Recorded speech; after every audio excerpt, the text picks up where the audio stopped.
উত্তেজনার মধ্য দিয়ে ভারতের পশ্চিমবঙ্গে চলছে বিধানসভা নির্বাচনের দ্বিতীয় দফার ভোট গ্রহণ। এই মুহূর্তে কলকাতার ভবানীপুরে একটি কেন্দ্রে আছেন সহকর্মী সুব্রত আচার্য। সরাসরি যাচ্ছে তার কাছে। সুব্রত, দেখুন, সকাল 7টা থেকে ভোট শুরু হয়েছে। ভোট কিন্তু কোনো রকম বিরতি ছাড়াই সন্ধ্যে 6টা পর্যন্ত চলবে। অবশ্যই ভোট কেন্দ্রের বাইরে ভোটাররা যতক্ষণ পর্যন্ত থাকবেন, ভোট কর্মীরা ততক্ষণ পর্যন্তই থাকবেন।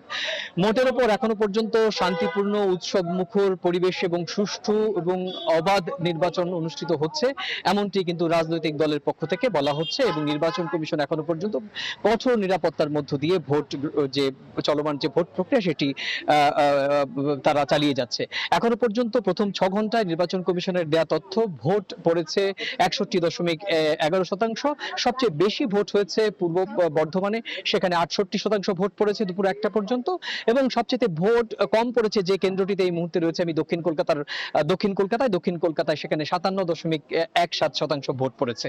এবং মোটের উপর ভোট শান্তিপূর্ণভাবে এগুলো। আমি যেখানে এই মুহূর্তে দাঁড়িয়ে রয়েছি কালীঘাট রোড, আমার পেছনে রয়েছে জয় হিন্দ ভবন। এখানেই কিন্তু আমরা দেখেছি যে কিছুক্ষণ আগে রাজ্যের বিরোধী দলীয় নেতা এবং ভবানীপুরের অন্যতম প্রতিদ্বন্দ্বী মমতা বন্দ্যোপাধ্যায়ের শুভেন্দু অধিকারী এখানে আসেন। এবং এখানে আসার পর এই জয় হিন্দ ভবনে উনি যখন ভোট কেন্দ্র পরিদর্শনে যান এবং তখন ওনাকে লক্ষ্য করে জয় বাংলা জয় হয়ে যায় এবং সেখানে বিপুল সংখ্যক কেন্দ্রীয় বাহিনী পুলিশ মোতায়েন হয় এবং এক পর্যায়ে পুলিশ রাজনৈতিক দলের বিজেপি এবং তৃণমূলের পক্ষ থেকে স্লোগান পাল্টাপাল্টি শাউট হয় এবং সেখানে বিপুল সংখ্যক কেন্দ্রীয় বাহিনী পুলিশ মোতায়েন হয় এবং এক পর্যায়ে পুলিশ বাধ্য হয়ে মৃদু লাঠিচার্জ করে। এবং এরপরে কিন্তু বলা যায় দিনের যে সেরা এই এখনো পর্যন্ত যে ঘটনাগুলো, তার মধ্যে অবশ্যই সংবাদ 270 কোম্পানি, আধা সামরিক এবং কেন্দ্রীয় বাহিনী।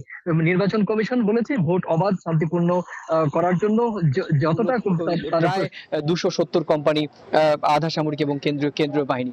নির্বাচন কমিশন বলেছে ভোট অবাধ শান্তিপূর্ণ করার জন্য যতটা তার সম্ভব হয় তারা কিন্তু সেই পদক্ষেপ, কোথাও চুল পরিমাণ পদক্ষেপ নিতে পিছপা হবে না। তো এই ছিল আমার কাছে ভারতের পশ্চিমবঙ্গের রাজ্যের শেষ দফা, দ্বিতীয় দফার শেষ দফার প্রথম যে 7 ঘন্টার ভোটের চিত্র, সেই সংক্রান্ত আমার কাছে থাকা সবশেষ তথ্য।